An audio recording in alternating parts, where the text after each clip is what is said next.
I've seen a lot of people make the same mistake in drafty cabins and cold camps. They pile 5 quilts on top and wonder why they're still shivering at 3 a.m. Here's the hard truth from the frontier. The blanket on top of you isn't the thing keeping you warm. It never was. 300 years ago, if you didn't understand the under-over rule, you didn't just have a bad night's sleep, you risked not waking up at all. Today we've traded that survival logic for electric blankets and central heat, but physics doesn't care about your thermostat. This is Frontier Trapper. Today I'm going to show you why your modern bed is set up backward and how a simple 18th century layering trick can outperform any heated mattress pad you can buy. Picture a January night in 1740. A French-Canadian fur trader, Acosta des Bois, has made camp somewhere along the Ottawa River. The temperature is brutal, 20, maybe 30 below. He's got a fire going and a wool blanket, and he knows exactly where to put it. Not on top of himself, under him. This sounds wrong to most people. We grow up thinking warmth comes from piling things on top of us. But the fur traders knew something from hard experience. The ground, or any surface you're lying on, pulls heat out of your body far faster than the air above you ever could. The reason is conduction. When your body presses directly against a cold surface, heat transfers through direct contact, and solid materials conduct heat much more efficiently than still air does. A cold wooden bed frame, a canvas cot, frozen earth. These are heat drains. Your body pushes warmth into them all night long, and they never get warm enough to stop taking. The air above you, it's a poor conductor. It moves heat mostly through convection, slow, lazy circulation. A blanket on top traps a pocket of air and slows that circulation down. That matters. But the contact underneath you, that's a direct pipeline to the cold. Think of your body like a hot cast iron skillet. If you set that skillet on a wooden table, it stays warm for a long time. But set it directly on a block of ice and the heat is sucked out of the metal in seconds. On the frontier, your bed is that ice block. If you don't break that contact, you're not just sleeping. You're feeding your life force into the frozen ground. That's where the battle is won or lost. So why does almost everyone today put all their insulation on top and almost nothing underneath? Diaries and household accounts from the 1700s and 1800s describe a bedding practice that would seem bizarre to anyone walking into a modern bedroom. Frontier families, particularly in the northern colonies and later across Appalachia, routinely stacked more layers beneath themselves than above. They lived by a specific frontier ratio, 2 for the bottom, 1 for the top. If a trapper only had 3 blankets to his name, he didn't divide them evenly. 2 were folded and laid flat where his hips and shoulders would press, and only the single lightest blanket went over him. If he was out in the deep bush without a mattress, he didn't just throw his bedroll on the dirt. He'd spend an hour cutting fresh pine boughs not for the comfort or the smell, but to create a spring of trapped air. He was building a raft to float his body heat above the sea of cold ground. Because the moment you compress your bedding, the magic of insulation disappears. This is the under-over rule. And it works because of a simple principle most people never consider. Insulation only functions where it isn't compressed. When you lie on top of a blanket, your body weight crushes the fibers flat. Wool, cotton, down, doesn't matter. Compressed insulation loses most of its trapped air. And trapped air is what actually insulates. The fibers themselves conduct heat reasonably well. It's the tiny pockets of still air caught between them that resist heat flow. So the blanket beneath you needs to be thick enough or supported well enough that your weight doesn't squeeze the life out of it. Straw ticks, layered boughs, multiple folded blankets, these all create a resilient cushion that maintains air pockets even under a full-grown body. The blanket on top, meanwhile, has it easy. Gravity barely compresses it. Even a thin layer on top retains most of its loft and does its job well. That expensive, fluffy comforter people throw on top is working at maybe 90% of its capacity. The thin sheet over a hard mattress underneath them? Nearly useless as insulation. Now here's the catch most people miss about layering. It involves something invisible moving through your bed all night long. You release roughly a cup of moisture through your skin every night. Not from sweating, just from normal respiration through your pores. In cold conditions, this moisture is a serious problem because damp insulation conducts heat dramatically faster than dry insulation. Civil War soldiers learned this the miserable way. Accounts from winter camps describe men wrapping themselves tightly in rubberized ground cloths, early waterproof layers, and waking up soaked from their own vapor.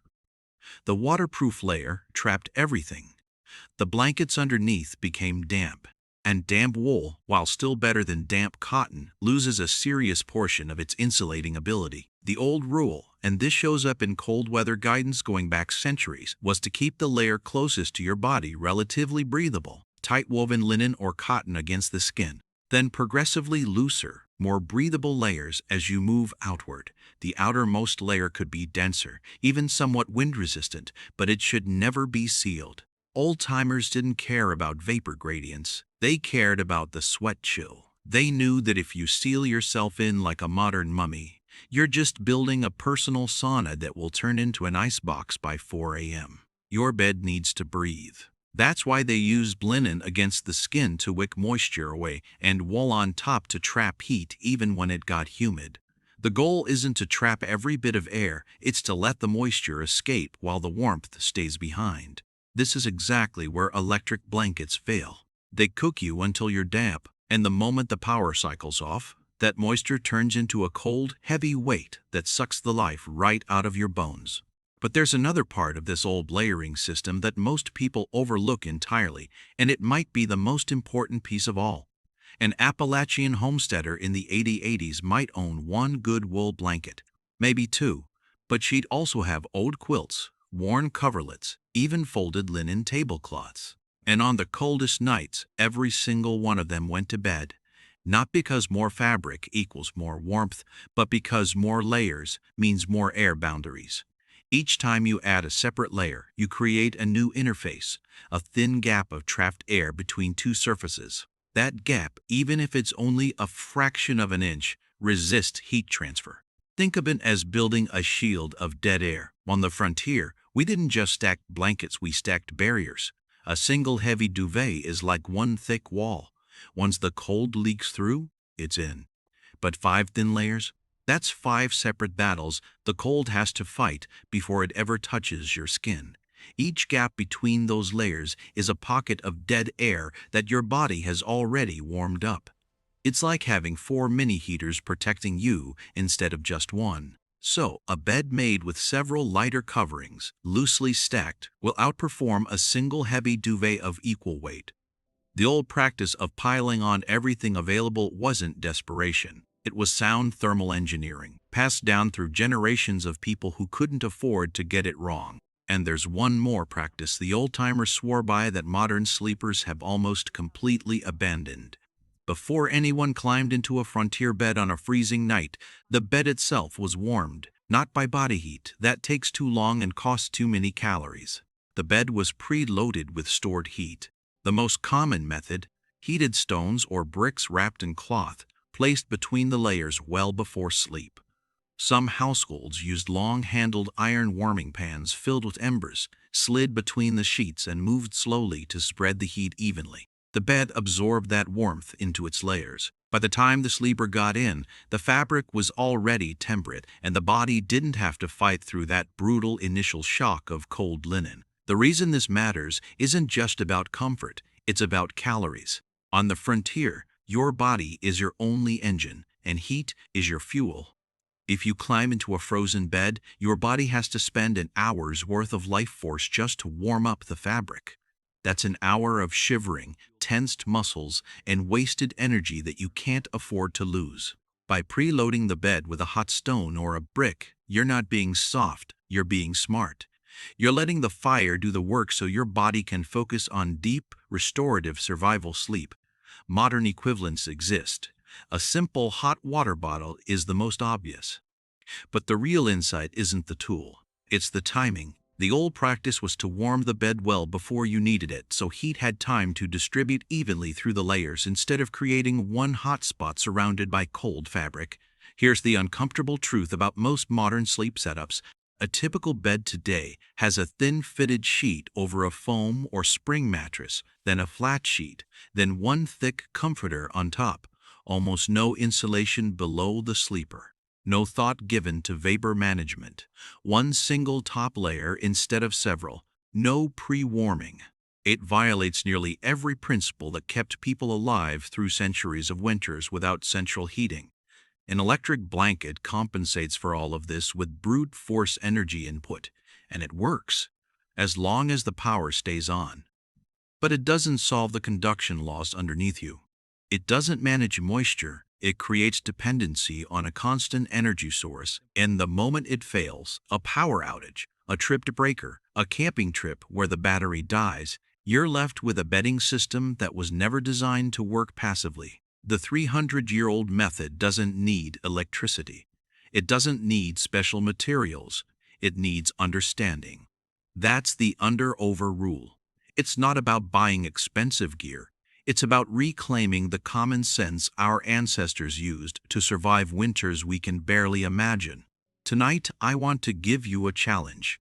Take just one blanket from the top of your bed, fold it, and put it directly under your bottom sheet.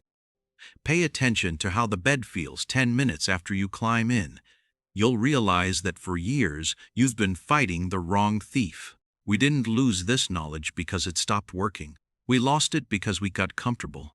But comfort is a fragile thing. If the power goes out tonight, do you have a bed, or do you just have a pile of fabric? If this changed how you look at your sleep setup, share this with someone who's always freezing, and tell me in the comments after you check your layers tonight, what's actually between you and the floor.